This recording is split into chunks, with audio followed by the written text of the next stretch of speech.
Bonjour à toutes et tous, bienvenue dans cette conférence conversation Apprendre à penser comme l'océan.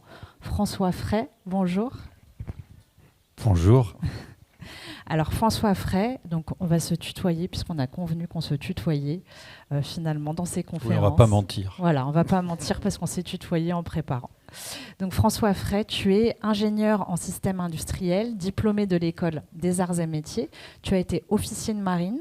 Tu as un parcours professionnel très riche dans le design, dans la direction de projets de R&D industriel et médical en Europe et à l'international, dans le conseil aux entreprises, en management de la qualité, développement durable, santé, sécurité, environnement.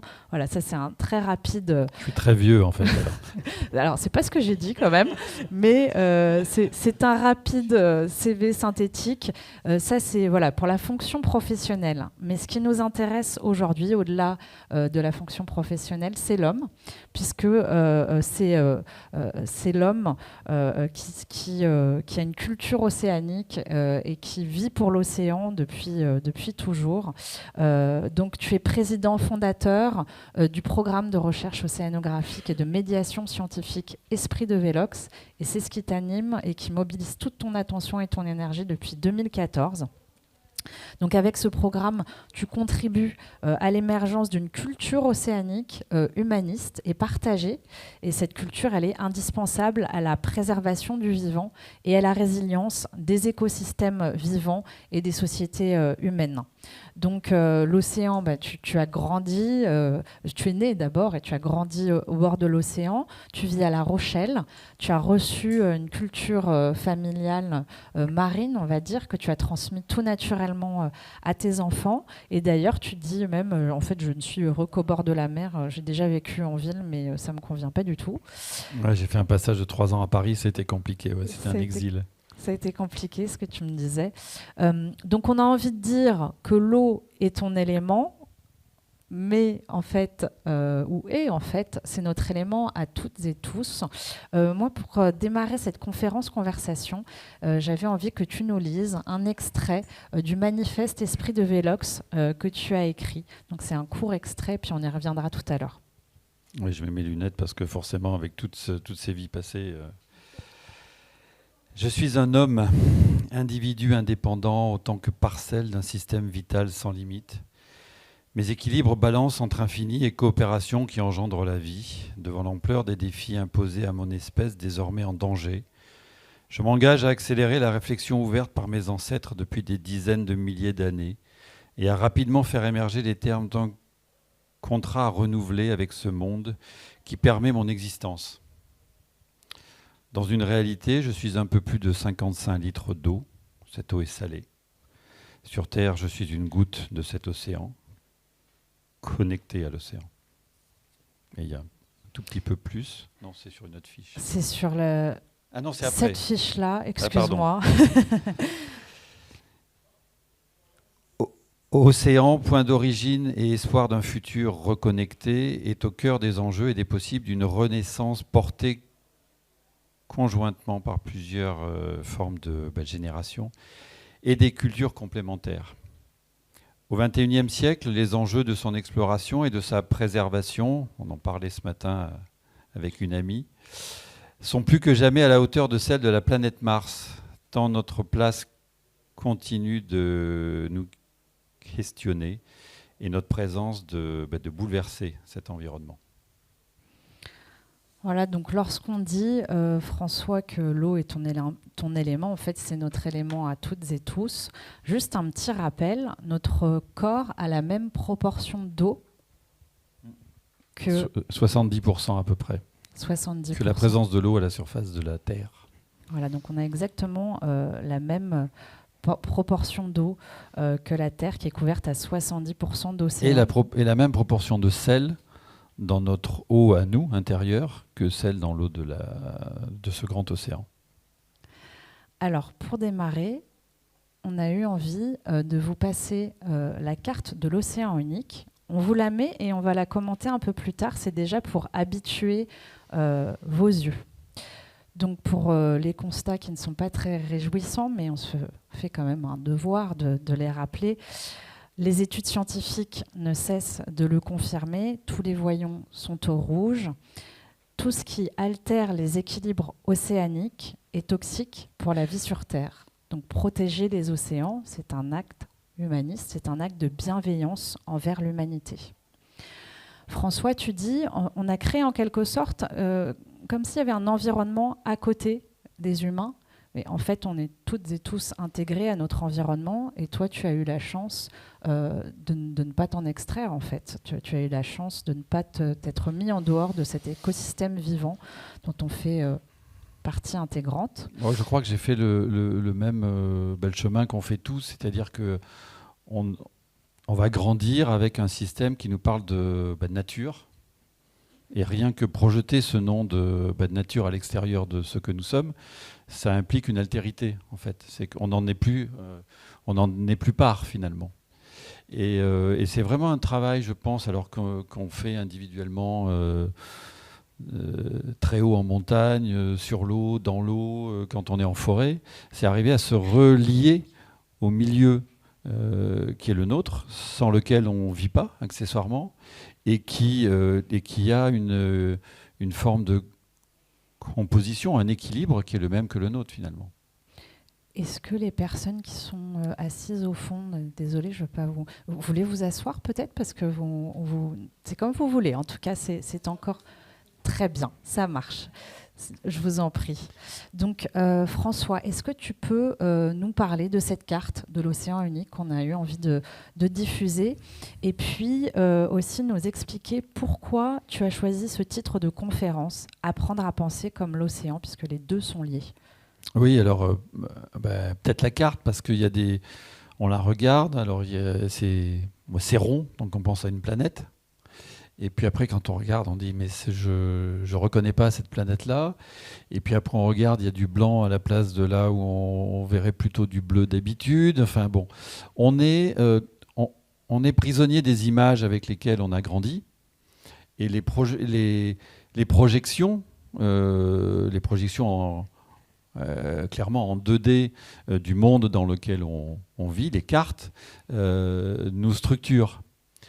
Et ça, c'est une projection qui est très, très particulière. On la doit à un cartographe africain du Sud, Spielhaus, qui a fait ça dans la seconde moitié du XXe siècle, en fait.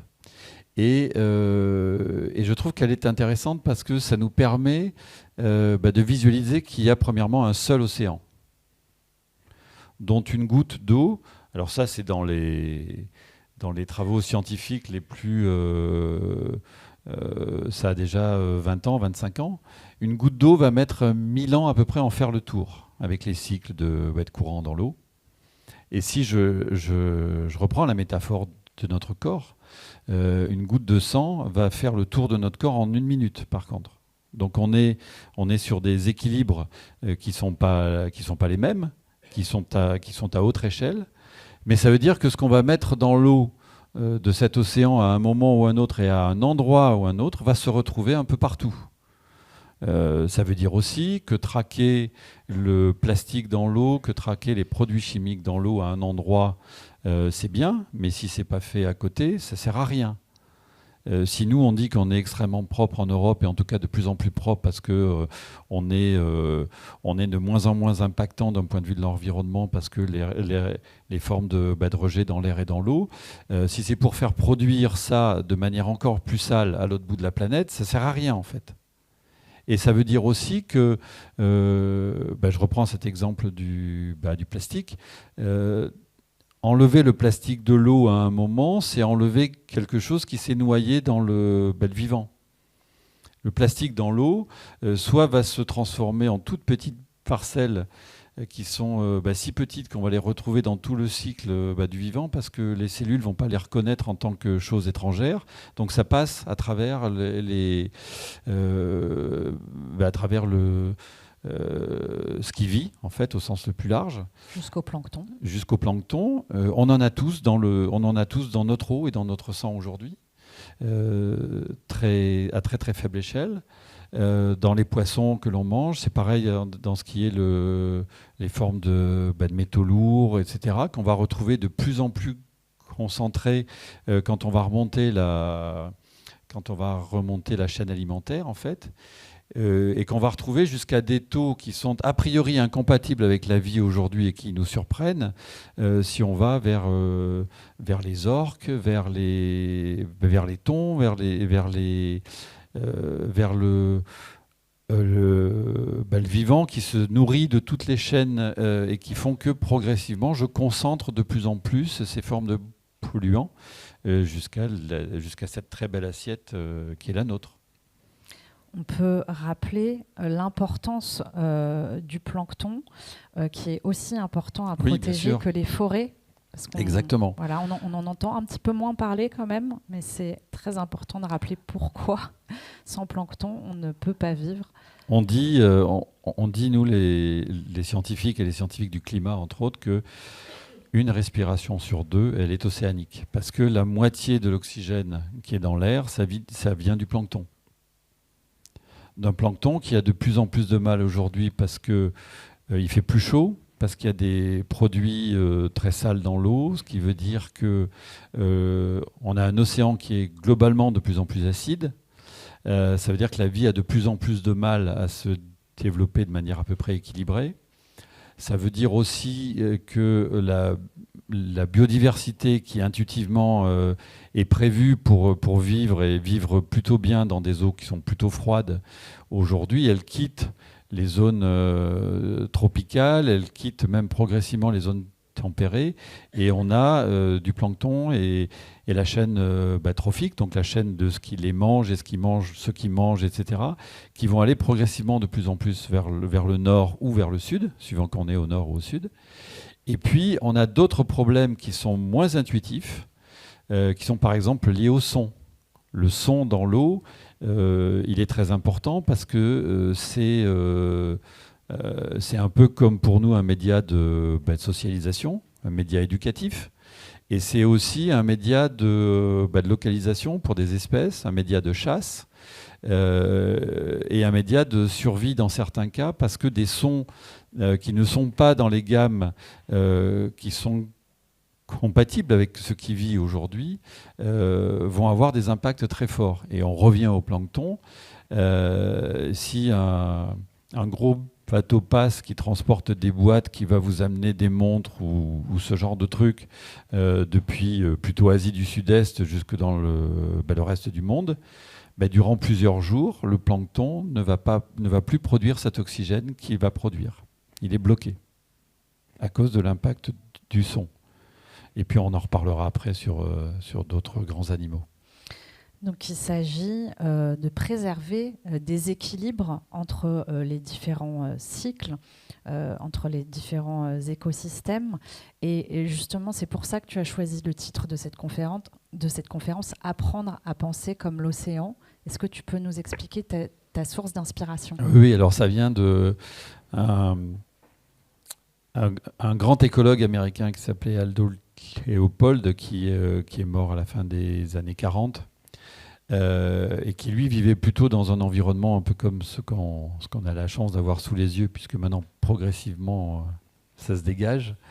Il était en charge de forêt et de montagne aux États-Unis, et effectivement il raconte un épisode, un moment où il était jeune adolescent, donc avec un fusil à la main aux États-Unis, et avec des amis ils font une pause. Ils sont en forêt et sous leurs yeux, en contrebas, ils voient ce qu'ils pensent être des biches dans un premier temps. Et puis après, ils se rendent compte que ce n'est pas des biches, mais ce sont des loups jeunes, ils sont 6, et il y a la mère qui arrive. Et puis le réflexe qu'ils ont tous à cette époque-là, parce que ça a bien été transmis de génération en génération, on voit un loup, on prend le fusil, on tire. Donc ils tirent. Et puis cette louve, elle va mettre un certain temps à mourir. Et dans les yeux de cette louve, il réalise que, au-delà de cette bête qui tue, parce qu'il était un chasseur et que pour lui, je tue un loup, donc ça veut dire plus de cerfs à tuer après, plus de gibier, il voit une flamme qui s'en va, et cette flamme-là, elle change sa vie parce qu'il se dit, si j'étais la louve, si j'étais une montagne, je ne penserais pas comme je pense aujourd'hui, moi. Et il explique après que dans les années qui ont suivi, il a vu moins de loups, parce que les loups ont pratiquement été exterminés, en tout cas de cette partie-là des États-Unis, et qu'ils ont vu les cerfs arriver en grand nombre. Donc les forêts qui souffraient, les futaies qui souffrent aussi, etc., etc. Et effectivement, une montagne qui est devenue progressivement plus aride, avec moins de vie. Et c'est nous, ce qu'on veut arriver à faire, c'est arriver à penser avec les yeux de ce milieu qui est extrêmement fragile. Par exemple, si on va dans le monde océanique profond, on a des pressions qui sont assez incroyables pour nous, parce que c'est à quoi à 100 bars, on pèse 10 fois le poids qu'on a. Et il y a des animaux qui sont très proches de notre forme de physiologie à nous, qui vont bien plus profond que ça. Il fait plus froid. Ça veut dire que les cycles de vie sont plus lents et plus riches en même temps. Et en même temps, donc il y a cette espèce de fragilité qui fait qu'il nous semble très important de se projeter dans l'œil de cet écosystème pour voir le vivant, plus comme étant une espèce qui va venir voir ce qui se passe de manière très extérieure et dire il faut que je comprenne ce qu'il y a parce que j'ai des ressources que je peux arriver à... j'ai à manger, j'ai des formes de métaux, j'ai des formes de terre un peu rares, etc. Et en même temps, penser un peu comme ces équilibres se pensent parce qu'ils étaient là bien avant nous. Ils ont des cycles qui sont en même temps fragiles et d'une forme de résilience très intéressante si on les laisse vivre seuls. Et c'est ce qui nous semble, avec les scientifiques, très important de faire aujourd'hui, où les enjeux climat, écologie sont très forts, parce que dans les 30 ans qui viennent, il y a des choses très, très violentes qui arrivent si on ne fait pas attention. Et si on veut arriver à comprendre ça plus vite que ce qu'on fait aujourd'hui, parce qu'on a des cycles qui sont très longs à la science, il faut qu'on change de regard et qu'on se place à la place de cet écosystème. Et donc, ce qui a été un peu entrevu à terre, parce que à terre, on est chez nous, donc on peut prendre plus de temps, c'est plus simple. Nous, ce qu'on souhaite faire, c'est le faire aussi en mer, avec des temps de recherche plus longs, avec des moyens moins invasifs, parce que ça nous semble important aussi, pour comprendre mieux ce qui se passe, et arriver à basculer dans une forme de logique qui est celle de cet environnement. Donc, pour Aldo Léopold, c'était apprendre à penser comme une montagne. Donc toi, exactement, c'est apprendre à penser comme l'océan. Et donc tu dis, si on peut faire en sorte de nous mettre à la place de l'écosystème, de parvenir à penser comme les écosystèmes, notre vision du monde ne sera plus aussi prédatrice. Et si on arrive à inculquer ça aux jeunes générations beaucoup plus tôt et que ça vienne quelque part naturellement, si je puis dire, on n'aura pas la même vision de la société et du monde, cette vision de prédation, en fait, la vision des ressources. Oui, le terme même, il est assez incroyable. Mais c'est vrai que on se rend compte qu'il y a une génération de plus jeunes, on va dire les moins de 25 ans aujourd'hui, qui arrivent avec une espèce de préformatage pour un grand nombre d'entre eux qui fait qu'ils ont cette écoute-là et qu'ils ont même une attente. Donc c'est aussi, je pense que c'est pas un hasard, mais c'est vraiment intéressant qu'aujourd'hui, on puisse arriver à transmettre ça et faire en sorte qu'on ait les objets, les plateformes, enfin on parle de plateformes scientifiques, mais effectivement les gros objets qui vont faire qu'on va aller dans ce monde qui est très étranger au nôtre en fait, et qu'on va pouvoir y aller en se noyant, en se faisant une discrétion plus importante. Un peu le risque que les ethnologues ont pris, et entre autres les Français, au XXe siècle, qui est de dire je sais que quand j'arrive dans un lieu, le fait que je sois là, ça change les équilibres de ce lieu. Donc il faut arrêter de dire on y va et on fait les gens extérieurs. Donc on revient à cette idée de nature, de ressources, etc. On n'est jamais extérieur. On est partie prenante. Donc il faut y être, mais avec des impacts qui vont être de plus en plus faibles, de façon à recréer ce lien et à créer une attention de la part de l'autre. Moi, j'ai eu cette expérience-là, c'était il y a pas loin de 30 ans aujourd'hui. Je plongeais sur le Rif australien avec des scientifiques australiens dans une partie du Rif qui est extrêmement protégée. Et il n'y a aucune activité de plongée touristique ou autre. Et on s'est mis à l'eau et le vivant qui était autour de nous n'avait pas vu un plongeur, en fait. Et en fait, au bout de 3 minutes, on était le centre de la place du village et on venait nous voir. Donc on avait des poissons sur les masques qui se bousculaient, et du plus petit au plus gros, des requins, etc. Parce que on est sur une autre forme de rapport à l'autre qui fait que soi-même on est objet intégré à cet environnement. Et c'est ça qu'il faut arriver absolument à retrouver. Alors justement, François, du coup, pour rentrer un peu plus dans le détail du programme Esprit de Vélox, est-ce que tu peux commencer par nous expliquer comment l'idée a germé en 2014 ? Alors même un petit peu avant, parce que ça a mis du temps à émerger entre, on va dire, 2008, 2010 et cette année là-bas. Très vite, alors moi je travaillais avec des scientifiques et des industriels, et les scientifiques expliquaient que, et on le voit, on a un cycle à la science qui est très long. Je suis un scientifique et je veux embarquer, ça se joue 3 ans à l'avance. Donc en 3 ans, je vais proposer des programmes pour aller faire une recherche en mer. Et puis si au bout de 3 ans, je suis dans les 5% de programmes qui sont encore en vie et qui ont le droit à 2, parce que c'est cette proportion-là à peu près, je vais aller à la mer. Et puis je vais aller à la mer, ça veut dire qu'en fait, dans l'immense majorité des cas, si je suis par exemple un biologiste, je vais être avec des biologistes, mais il n'y a pas de scientifiques de géosciences, il y a encore moins de sciences humaines parce que ça fait 1 siècle et demi qu'ils ne vont plus en mer, etc. Donc je suis très isolé dans ma spécialité et je suis en mer. Et ce que je vais faire en mer, parce que j'ai un temps très court parce que ça coûte cher, ça coûte entre 20 000 et 50 000 euros par jour, ces gros objets-là. Et les 3/4 de ce prix-là, pratiquement, c'est le gasoil aujourd'hui, parce que ça coûte très cher. C'était la moitié il y a encore 1 an et demi, et ça prend presque les 3/4. Au passage, la flotte océanographique française, elle va être bloquée pendant plus de 6 mois dans les 8 mois qui viennent.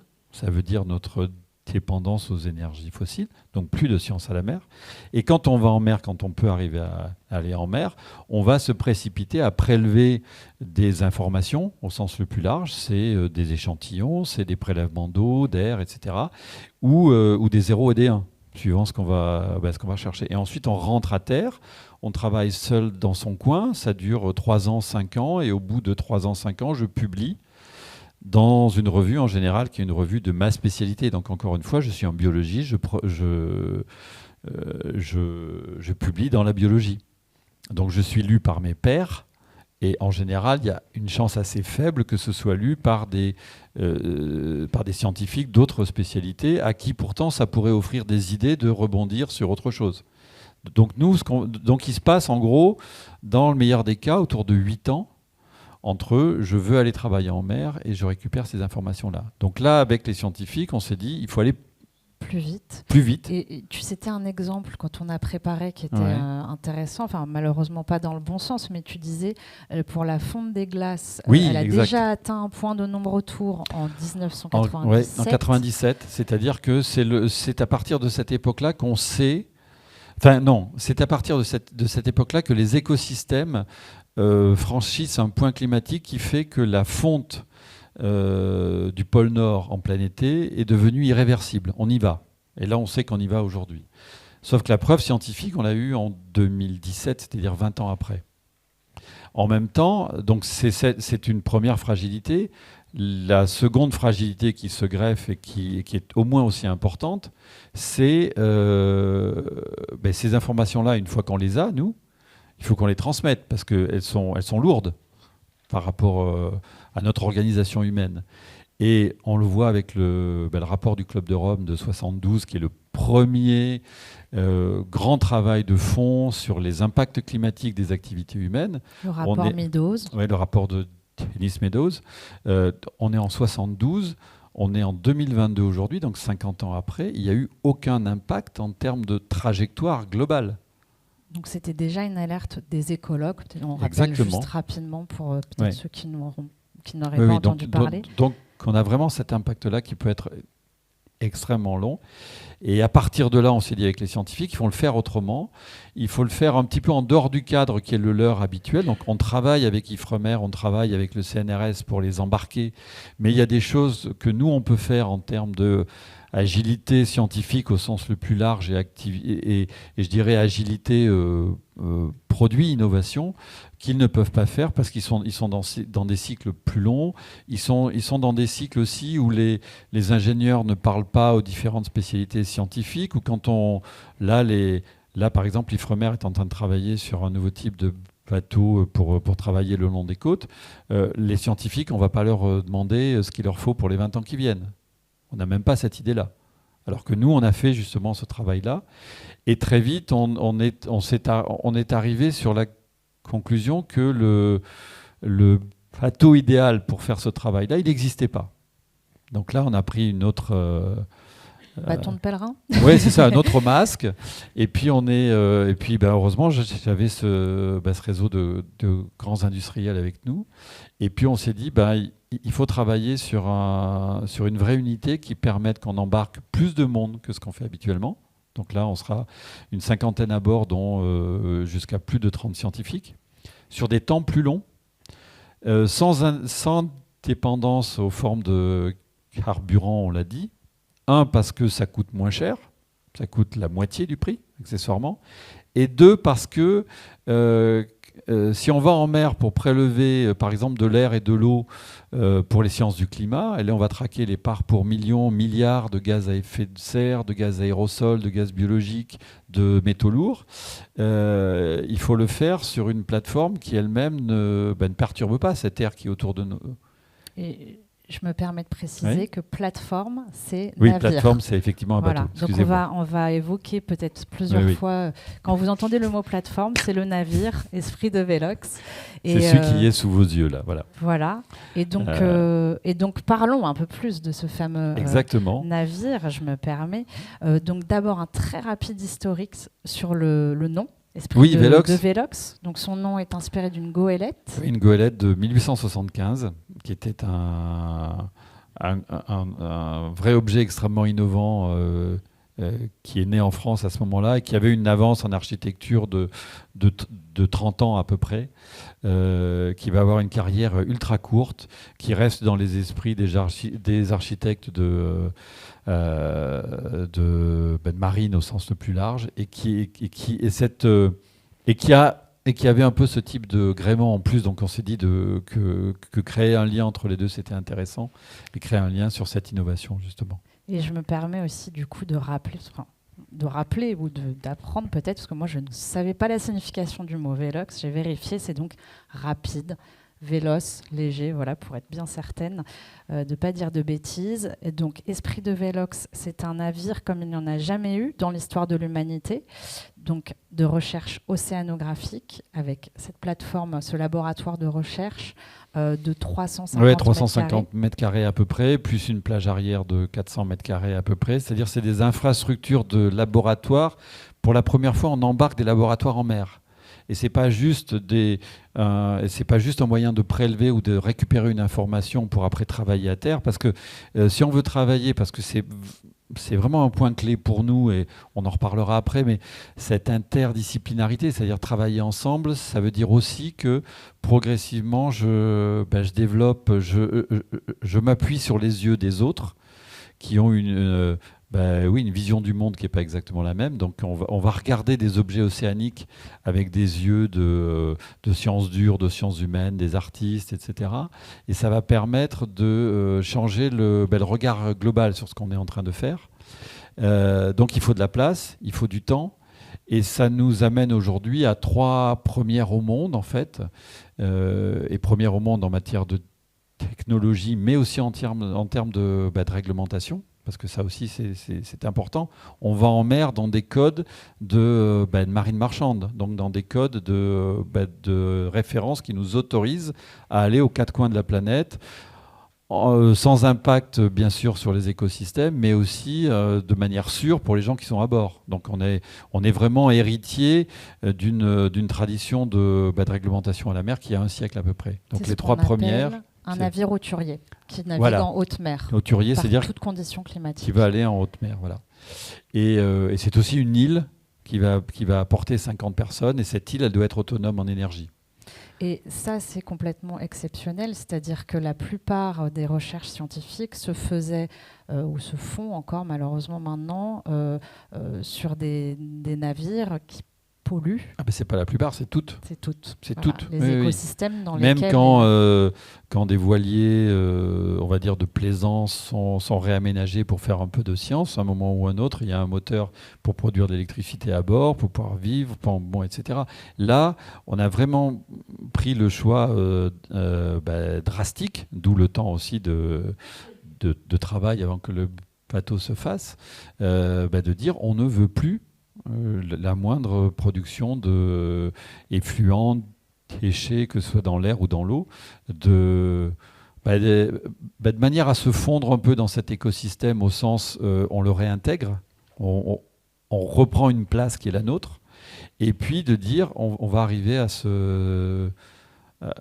prélever des informations propres. Donc effectivement, les 3 premières, c'est la propulsion principale à la voile, et pas juste des voiles qui sont là pour faire une économie de carburant de 15%, 20%, parce qu'il y a un tas de projets sur le transport qui sont sur ces enjeux-là aujourd'hui. Le second, donc on l'a dit, c'est très électrique à bord, parce que l'électricité, on peut la produire de façon très large. Là, on voit du photovoltaïque sur les ailes, on voit des éoliennes, on voit un système de stabilisation qui peut produire de l'électricité.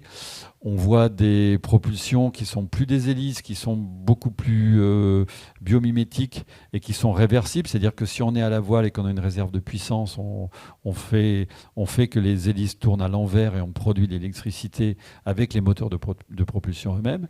Donc le vrai enjeu, c'est produire cette énergie qui fait qu'on peut vivre, premièrement, à bord, vivre de manière sûre, et qu'on puisse arriver à travailler à bord de façon exactement analogue à ce que fait la flotte océanographique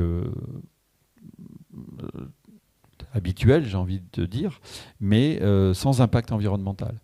Et ça, pour accueillir plus de monde à bord, sur des temps plus longs, et que les uns et les autres aient les moyens de travailler en gros jusqu'à des fonds de 6000 mètres à peu près, c'est-à-dire 90% à peu près des fonds sous-marins, et pour qu'on puisse assez vite comprendre un petit peu mieux cet écosystème dont on est très dépendant.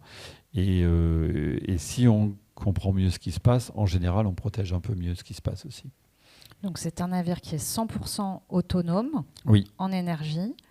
Et donc vous avez pensé les impacts de tout le cycle de vie, de la conception jusqu'à la fin de vie, qui aura lieu un jour. On a encore le temps puisqu'il n'est pas encore à l'eau. Oui, après à peu près 50 ans à la mer. Ouais.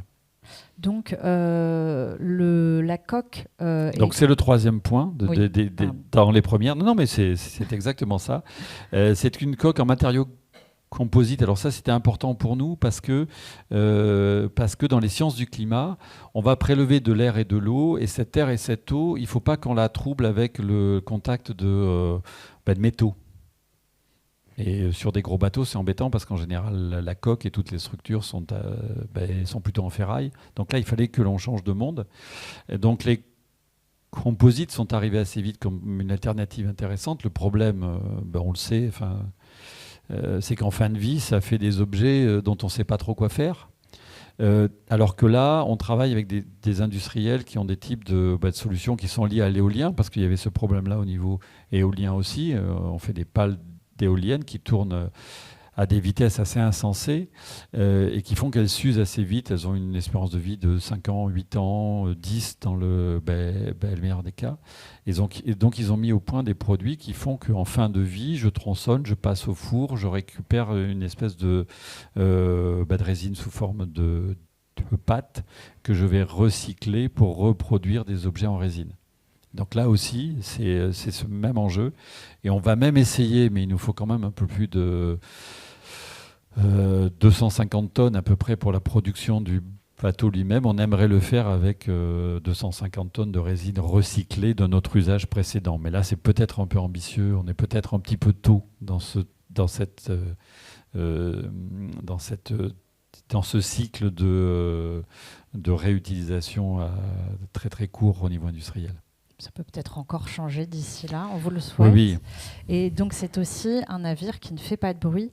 C'est ce qu'on appelle de la recherche non invasive, ce qui est assez rare, voire inexistant jusqu'à maintenant. Mais aujourd'hui encore. Alors ça, on y arrive un petit peu avec des voiliers qui sont en général des objets de plaisance, alors plus ou moins grands. Hein. Le plus grand qui fait ça, vous le connaissez, il s'appelle Tara aujourd'hui. Il fait 35 mètres à peu près. C'était un vrai objet de plaisance à la base puisque c'était un voilier pour faire des expéditions au pôle. Il est utilisé dans certains cas scientifiques aujourd'hui. Et c'est vrai que quand on est à la voile, on fait très peu de bruit. Et là, on a une propulsion électrique qui fait aussi très peu de bruit, ce qui fait que même sous propulsion électrique, on ne va pas trop impacter. Donc, ce que j'ai dit sur le plancton avant, vous oubliez. Ce qu'on va dire sur le rapport au vivant, on oublie aussi, parce que là, on ne perturbe pas. On est dans des gammes de bruit et dans des formes de volume de son qui restent extrêmement faibles. Donc on va pas être impactant. Et François, j'avais envie aussi qu'on relève un petit peu, quelque part, à toutes les échelles, là où on retrouve la bienveillance, parce que c'est un programme qui repose énormément sur le dialogue entre des parties prenantes assez différentes, et aussi dans la coopération internationale. Donc, bien entendu, la bienveillance envers l'océan, on en a parlé. Il y a l'engagement des équipes bénévoles, il y a beaucoup de bénévoles aussi dans le programme. Il y a le désilotage entre les différentes disciplines scientifiques, des disciplines qui n'ont pas toujours l'occasion de travailler ensemble, voire assez rarement. Tu vas nous en dire quelques mots de plus. La coopération entre ces chercheurs, mais aussi les équipes techniques qui elles-mêmes ont des compétences métiers très différentes, qui normalement ne travaillent pas forcément ensemble dans les entreprises. Voire dans certains cas peuvent être en lutte les uns contre les autres sur des formes de marché, par exemple. Oui, bien sûr. Voilà, et puis le dialogue entre, bien sûr, toutes ces parties prenantes en interne, tous ces acteurs en interne, mais aussi vers l'extérieur, puisque c'est un programme de médiation scientifique, et donc c'est très important d'informer, de sensibiliser, de communiquer vers le public que vous êtes, les médias, les écoles, les universités, les étudiants, et puis enfin, et tu vas nous expliquer un peu plus cet aspect-là, le partenariat et le dialogue avec d'autres types d'organisations et d'autres secteurs, donc des industriels, voilà, des privés, des militaires, des juridiques. Voilà, alors, est-ce que tu peux nous expliquer un peu plus En fait, je pense que ça s'inscrit dans un fil que vous allez entendre, je pense, jusqu'en fin de cet après-midi. C'est on ne fait pas grand-chose de très efficace ou qui aille très loin sans dialogue. Et ce dialogue, il est pour nous le même dans tous les champs, c'est-à-dire ça vaut dans le monde scientifique, faire travailler des gens de sciences dites dures, donc la biologie, les maths, la physique, les géosciences, etc., avec des sciences humaines, et les faire travailler ensemble. Et de façon analogue, construire donc des programmes de recherche avec eux qui puissent prendre en compte les exigences des uns et des autres, les attentes des uns et des autres, parce que ça va aussi influer sur leurs propres pratiques. Et ça, on le fait aussi avec le monde industriel, c'est-à-dire qu'on fait émerger un objet qui aujourd'hui est sans équivalent, et cet objet sans équivalent, si on veut qu'il puisse exister, il faut qu'il y ait des gens, par exemple, qui travaillent sur des voiles, qui en général se battent contre les gens qui travaillent sur le monde électrique, parce que dans le monde de la propulsion, on va dire que l'un est concurrent à l'autre. Là, le principe, c'est de dire non, parce qu'en fait, il y a à chaque fois un cas ou des cas où ce que vous faites, vous, c'est pas utilisable. Et nous, ce qu'il faut, c'est qu'on puisse être autonome en permanence, donc on va allier des choses ensemble. Et donc aujourd'hui, on peut peut-être mettre La diapo suivante, voilà, si tu veux bien. Aujourd'hui, au bout de 8 ans, il y a 50 entreprises à peu près qui travaillent avec un fort tropisme européen, et j'ai envie de dire un fort tropisme scandinave et helvétique, parce que c'est des endroits où travailler ensemble, c'est un peu plus... on l'apprend quand on est très, très jeune, on l'apprend à l'école, plus que dans nos écoles à nous. Et puis parce que ces industriels-là ont une forme de sensibilité à l'environnement qui est devenue plus intuitive. On trie par exemple ce qu'on produit de matière organique ou non organique chez soi. On a 6, 7 poubelles chez soi et on est habitué à vivre avec ça depuis 30 ans. En France, on a un peu plus de mal. Et là, donc, on a 50 entreprises et à peu près 500 personnes qui bossent aujourd'hui à des briques qui vont travailler par groupe suivant les thèmes. Par exemple, je parlais de voiles, c'est des voiles sur lesquelles on est en train de mettre du photovoltaïque.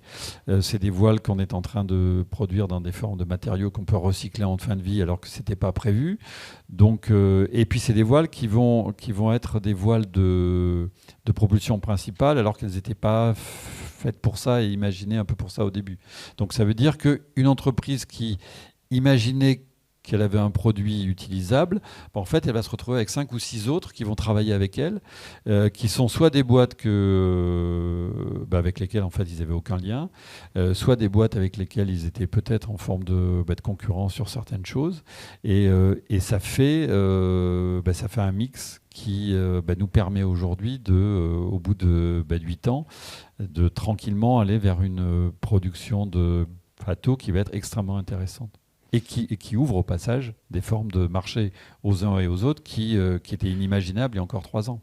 Donc vous avez à vos côtés dans ce dialogue, et puis pour vous aider à faire aboutir le programme, des PME, des industriels, il y a toute taille c'est des d'entreprise. très grands groupes. Enfin, le plus grand groupe, il y a 180 000 salariés sur toute la planète, et ça va jusqu'à des startups où ils sont à 5 ou 6.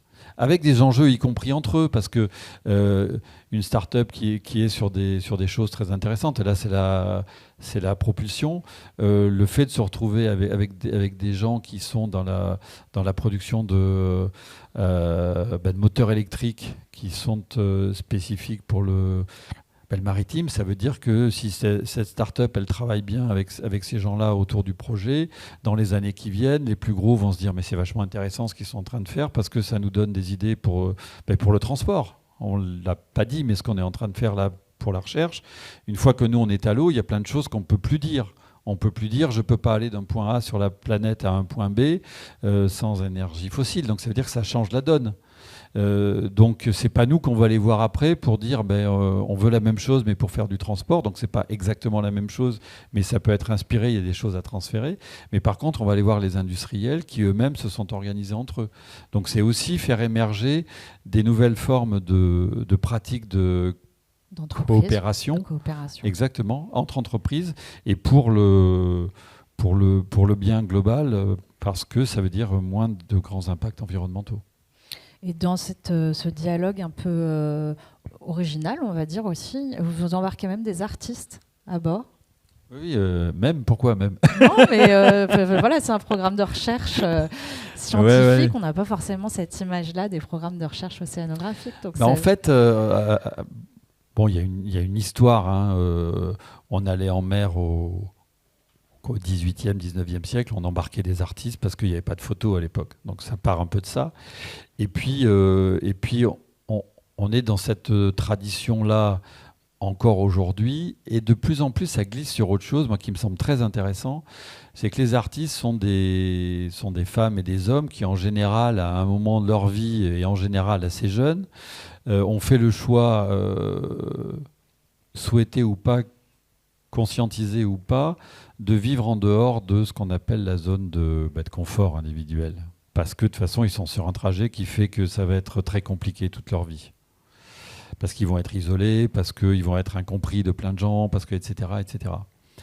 Et ce trajet-là, et je dirais ce qu'ils arrivent à produire en étant dans une zone d'une inconfort extrême, ça rentre, à mon avis, en résonance aujourd'hui avec le fait qu'on ait une espèce qui est rentrée qui n'est plus dans sa zone de confort depuis au moins 50 ans, qui ne le sait pas, ou qui ne veut pas le savoir, ou qui met une énergie importante à ne pas le voir. Et je pense qu'ils ont plein de choses à nous apprendre, et à apprendre aussi au monde scientifique, parce que les scientifiques, à force de organiser, rationaliser les moyens scientifiques, on les a mis dans des espèces de boîtes où on pense pour eux, où on trouve l'argent pour eux, et où en fait ils n'ont plus de lien du tout avec les enjeux de vie, avec les enjeux très, très individuels de ce qui va être innovation, création. Et je pense que c'est très intéressant que les scientifiques puissent leur apporter cette image-là et cette expérience-là. Et on se rend compte dans les premiers échanges, parce qu'on en a fait, hein, on travaille avec des groupes de scientifiques et des artistes, que c'est quand même extrêmement riche. Ouais. Et toujours dans ce dialogue, j'aimerais que tu nous cites un exemple. Donc vous avez une façon un peu différente de travailler que celle des ONG, et on ne dit évidemment pas ça pour les stigmatiser ou les critiquer, c'est pas du tout l'objet. Mais voilà, dans l'exemple que tu vas nous expliquer... Je vais essayer de faire court parce qu'effectivement, oui, voilà. Bon, alors je vais essayer de faire très court. Mais c'est quand même un exemple... Mais c'est un exemple assez emblématique. Sur les littorales de la côte atlantique française, un peu plus au nord, près de chez nous à La Rochelle, début février 2021, on retrouve une très belle baleine à bec, mais dans un état, voilà, elle est plus très vivante. Et on est en février 2021 et on fait ce qu'on fait à chaque fois. Les scientifiques font ce qu'ils font à chaque fois, c'est-à-dire ils analysent dans quel état est le corps. Et là, ils tombent sur des choses qui nous parlent très vite, parce qu'on se rend compte que la cage thoracique est pleine de sang, donc il y a une hémorragie. Donc on se dit, soit elle a fait un accident de plongée, soit c'est autre chose. Sauf que les baleines qui descendent à 3000 mètres ne font pas d'accident de décompression. Ça n'existe pas. Donc ça veut dire c'est autre chose. Et là on creuse et on creuse, et en creusant on se rend compte que ça peut être des activités justement de sons très forts à la mer. Les sons très forts à la mer, c'est soit des gens qui cherchent du pétrole et du gaz, soit des gens qui font des études pour préparer des implantations de champs éoliens. On est dans un petit milieu, je passe 5 coups de fil, ils n'étaient pas à l'eau à ce moment-là. Et puis soit c'est autre chose, qui est l'utilisation de sons à très grande échelle, plutôt à des fins d'activité militaire en fait. Parce que quand on fait la chasse aux sous-marins, quand on est en surface, on va utiliser ça pour faire une carte en 3D de ce qu'il y a sous l'eau à ce moment-là. Et puis j'ai même la chance, parce que effectivement dans ma très longue vie, j'ai été officier de marine, donc j'ai encore des copains qui sont actifs. Et je retrouve même le bateau qui a fait ça. Donc là, soit on fait ce qu'on fait traditionnellement, c'est-à-dire on se transforme en ONG de base, on dit c'est pas bien, vous êtes des salauds, etc. Et bloquer les interlocuteurs, ça sert à rien, parce que si je me crispe, je vais crisper les autres en face. Soit on leur dit, nous ce qui nous intéresse, c'est que de toute façon c'est arrivé, elle ne reviendra pas. Ce qui nous intéresse, c'est plutôt que ça ne puisse pas se reproduire. Ça ne puisse pas se reproduire, donc on va travailler ensemble à produire une analyse de ce qu'il y a eu et produire des prescriptions pour que les choses changent. Donc on monte un groupe de travail scientifique avec des sciences dures, avec des sciences humaines, qui permettent de faire une analyse de la situation. On se rend compte par exemple qu'elle est morte dans une zone très protégée, a priori, mais que dans cette zone très protégée, les autorités ont autorisé à ce qu'il y ait des expérimentations de sonar à de forte puissance, etc. Donc, on va vraiment essayer de trouver les causes et de leur proposer des choses qui vont faire en sorte que progressivement, on va arriver à minimiser ce risque. Et on va même aller jusqu'à dire aux acteurs de cet accident-là, venez travailler avec nous. Nous, ce qui nous intéresse, c'est pas de vous mettre sur la place publique en disant les salauds, c'est eux. C'est faire en sorte que vous en preniez compte. Donc ça, on y travaille depuis 1 an et demi à peu près avec eux. Non, oui, c'est ça, 1 an et demi. Donc on va produire une vraie matière scientifique au sens de papier scientifique à la fin de cette année, une revue internationale, etc. Et en même temps, au bout de 3 mois de ce travail-là qui a été fait entre eux, les procédures ont évolué, et même ces essais-là aujourd'hui qui sont obligés de faire parce que c'est des moyens avec lesquels on ne transige pas. Je défends un pays, donc je ne vais pas arriver à leur expliquer aujourd'hui que ça, il ne faut plus faire. Mais par contre, ils le font autrement, et effectivement, ça minimise les risques. Et du coup, pour qu'on puisse prendre quelques questions de la salle, je vais me permettre d'aller un peu plus vite. Donc, juste, on précise que la plateforme, donc le navire, c'est un projet de 50 millions d'euros. La totalité. Il nous manque 50 millions d'euros Il vous aujourd'hui. manque 50 millions, voilà. On est à la moitié. Donc, On est à la moitié. alors, est-ce que rapidement, on peut peut-être dire un petit peu, parce qu'il y a un très gros travail de levée de fonds, de mécénat. Comment oui, ça qui se passe à l'international. Aujourd'hui, il y a un bon tiers qui est il y a aujourd'hui un bon tiers qui est amené par les industriels qui sont autour du projet et qui se rendent compte que c'est un vrai investissement au sens très classique pour eux, pour créer un marché émergent et travailler autrement et bon voilà et créer une filière qui n'existait pas. Donc ça, eux, aucun problème avec ça. Il y a 30 millions qui sont amenés sur le projet sous forme d'études, de produits, etc.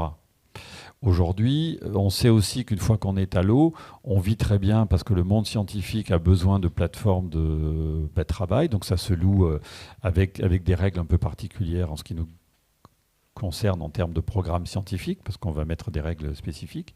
Et par contre, il faut qu'on arrive à faire émerger la production de ce bateau lui-même. Donc là, aujourd'hui, on cherche encore de l'argent avec des systèmes. On a un fonds en France, donc avec des incitations fiscales, avec des incitations fiscales encore plus intéressantes en Suisse, parce qu'on est programme UNESCO depuis 2021. Et donc... UNESCO nous a mis un peu la pression pour créer une structure plus internationale, donc à Genève, comme ça se fait en général.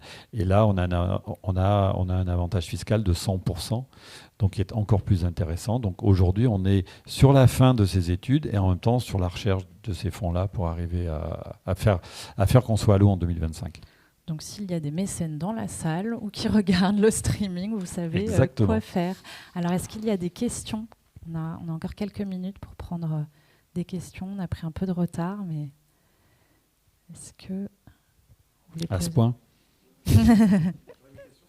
Oui, bien sûr. En ce moment, se tient la conférence justement sur les océans à Lisbonne. Oui, je sais. On a une vidéo qui est partie à Lisbonne. Si vous aviez justement un message à faire passer, un message du coup bienveillant mais engagé à faire passer au pouvoir public et aussi aux activités économiques, ça serait lequel? Un seul? Eh ben, nous leur avons envoyé, puisqu'on leur a fait une vidéo spéciale, en fait. Mais en gros, c'est de dire il faut vraiment qu'on transforme le rapport qu'on a au vivant. Et transformer, ça veut dire aller vers des modes entre autres de transport qui soient plus doux et moins impactants d'un point de vue environnemental. Et j'ai envie de dire que l'on attaque en fait la transition écologique qui n'a jamais commencé. Voilà. Est-ce qu'il y a d'autres questions? Oui. Oui. Est-ce que à terme, c'est un projet que vous allez mettre sur Terre aussi, ou vous allez juste rester dans les océans, ou vous allez créer du lien justement entre la montagne et l'océan? Alors, on va être très très occupé avec ça. Il n'empêche que ce qu'on a dans un coin de la tête avec les industriels, entre autres, c'est que si on veut exploiter un plateau de ce genre-là, qui lui va revenir à son port tous les 3 ans à peu près, ça veut dire que c'est très intéressant pour nous et pour des histoires de maintenance et pour des propositions de former aussi les autres à faire ça. C'est être dans un lieu qui va utiliser le même environnement énergétique en fait. Et ça, aujourd'hui, on peut le faire avec des briques existantes, puisque nous, on fait avec des briques existantes, sauf que c'est des briques qui ne se parlaient pas entre elles. Donc oui, on a vraiment cet enjeu-là. Ce qu'il faut avoir en tête, c'est qu'une unité de 1000 tonnes, 50 personnes à peu près, c'est en gros un quartier ou un village d'un millier de personnes, d'un point de vue énergétique. Donc effectivement, une vallée isolée de montagne, elle peut prendre des briques. Alors ça ne sera pas exactement les mêmes. Nous, on a une spécificité très forte, c'est qu'il faut encore une fois qu'on vive avec la totalité des climats de la planète, puisqu'on va se promener à gauche et à droite. Si on reprend cet exemple de la vallée de montagne, c'est paradoxalement un peu plus simple, parce que là, son climat est beaucoup plus prévisible. Donc oui, ce qu'on est en train de faire, c'est transposable. Non, c'est jamais la même chose. Et ça, il faut Il faut aussi arrêter de chercher à chaque fois le truc miracle qui peut arriver à remplacer le transport de boîtes, le ferry, le bateau de croisière, non j'ai dit un gros mot, etc. Oui, bateau de pêche aussi. Non, ce sont des usages bien spécifiques qui impliquent des besoins bien spécifiques aussi. Donc une forme de réponse qui va être extrêmement adaptée. Mais par contre, ici, on les retrouve tous. Donc il y a des choses à prendre, mais dans des proportions qui ne vont pas être les mêmes. Et tu disais, juste pour quand même rebondir sur le côté lien océan-terre, la recherche se poursuivra. Oui, alors ça aussi c'est très important. Nous, ce qui est important, c'est que les scientifiques embarqués et les artistes donc prennent du temps à bord, donc ils produisent de la science en mer. Aujourd'hui, on produit peu ou pas de la science en mer, on produit des échantillons en mer sur lesquels on travaille. Et quand on rentre chez soi, on est dans son environnement de recherche, donc les ponts avec les autres, ils n'existent pas. Donc ce qui est très important pour nous, c'est de créer en mer ce lien-là avec les uns et les autres. Une fois que ce lien-là, il existe et qu'ils produisent ensemble, à ce moment-là, une fois qu'ils rentrent à terre, ça se prolonge en fait. On a passé un mois avec des gens qui sont devenus plus ou moins des potes, ou pas du tout d'ailleurs, mais parce que ça peut arriver.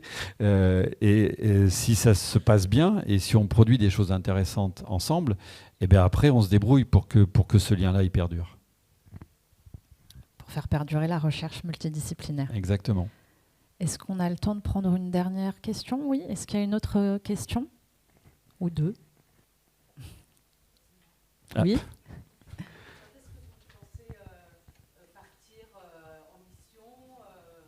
Eh ben, si tout va bien, on aura fini les études dans 24 mois à peu près. On aura choisi le chantier pour produire cet objet très particulier parce que ça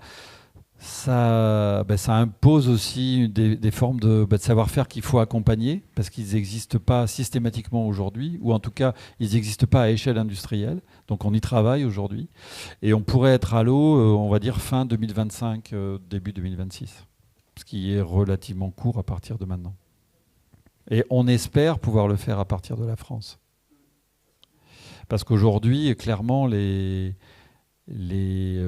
engouements que le programme va créer, susciter, sont plutôt hors de nos frontières, voire très loin de l'autre côté des mers. Voilà. Madame avait une question. Est-ce que ça intéresse la marine marchande et les autres formes de transport? Alors oui et non. Transport à la voile, mais est-ce que ça peut intéresser dans la mutation justement du transport des énergies fossiles? Alors oui, bien sûr. Ouais.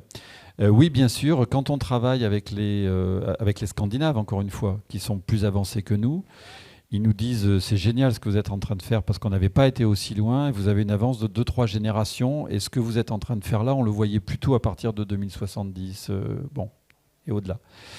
Quand on ramène ça à l'écosystème industriel français qui a une autre vision plus que je qualifierais de court-termiste en fait, on est plutôt dans un truc où on les embête parce qu'il y a 10 ans, ils ont fait plutôt le choix du gaz.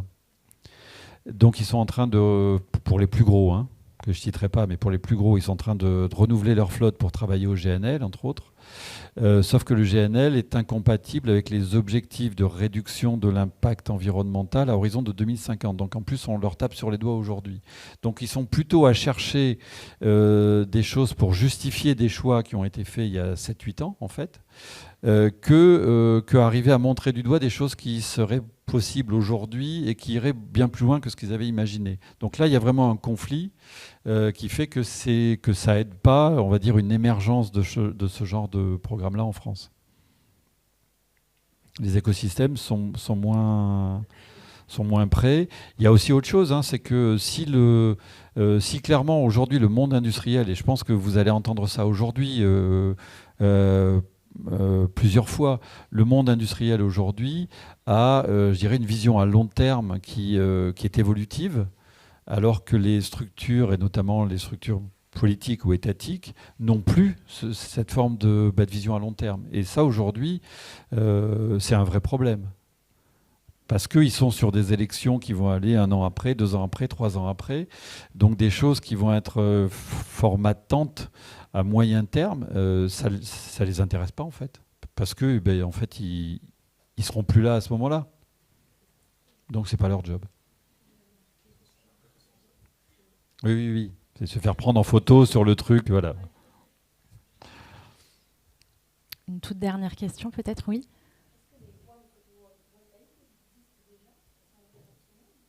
Non, c'est une création qu'on est en train de faire. C'est-à-dire qu'on a choisi un gréement très particulier qui n'est pas souple, qui est une forme de panneau articulé. On les voit, on voit un petit peu. Donc c'est des panneaux qui vont être, si on prend les plus grands qui sont en bas, ça va faire 3,50 m de haut et 10 mètres de long à peu près, et sur lesquels on est en train de travailler à mettre du film, des films photovoltaïques organiques qui sont très fins, qui sont moins lourds. Bon voilà, et donc on est, et j'étais au GRL encore hier parce qu'on est sur des essais de tenue de ces formes de matériaux qui n'ont pas été imaginés les uns les autres pour travailler ensemble. Quand les chantiers de l'Atlantique, par exemple, avec qui on travaille sur le gréement, quand on leur a dit qu'on voulait mettre du photovoltaïque sur les voiles, ils ont bien rigolé il y a 3 ans, et aujourd'hui ils se disent mais oui, il faut qu'on y arrive parce que c'est en train de nous ouvrir des prévisions de marché qui sont hyper intéressants. Donc oui, on est en train de faire ça. De manière assez fréquente sur des programmes de ce genre-là, en fait, il ne faut pas avoir peur de dire des âneries et d'en faire, parce que ça arrive que ça marche, et nous, ça arrive presque à chaque fois, et de faire en sorte qu'on aille un petit peu à rebours ou un petit peu en avant par rapport à ce que les industriels avaient en tête. Et c'est là où c'est très intéressant, c'est que ils se réapproprient en général de manière assez simple ces idées-là, une fois que les enjeux sont clairs dans leur tête, en fait, les limites, il n'y en a plus trop. Ce qui est pas simple, et ça aussi, je pense que vous allez entendre ça aujourd'hui, ce qui est pas simple, c'est ouvrir les portes. Mais une fois que les portes sont ouvertes, on change de monde. Et une fois qu'on change de monde, ça se fait en 3 secondes. Hein. Mais en général, il ne faut pas être seul pour ouvrir cette porte, il faut être à plusieurs. Et d'ailleurs, tu me fais la transition parfaite pour finir, parce que la toute dernière phrase de ton manifeste rebondit sur ce que tu viens de dire. La fin de ce monde n'est pas la fin du monde.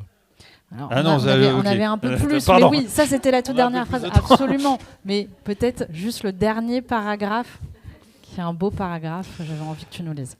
Les multiples crises que nous traversons, climatiques, écologiques, culturelles, sociétales et diplomatiques, constituent paradoxalement un instant parfait pour éveiller nos consciences, reconsidérer nos liens au système Terre, mais aussi agir pour comprendre, préserver et transmettre le plus précieux aux plus jeunes d'entre nous. La fin de ce monde n'est pas la fin du monde. Voilà. C'est moi qui vous remercie. Merci. Et si vous voulez nous rencontrer, on est avec Anne jusqu'à la fin de la journée dans le grand espace en haut. Là, on a un visuel du voilier que vous avez vu. On est là à votre disposition. Je vous remercie.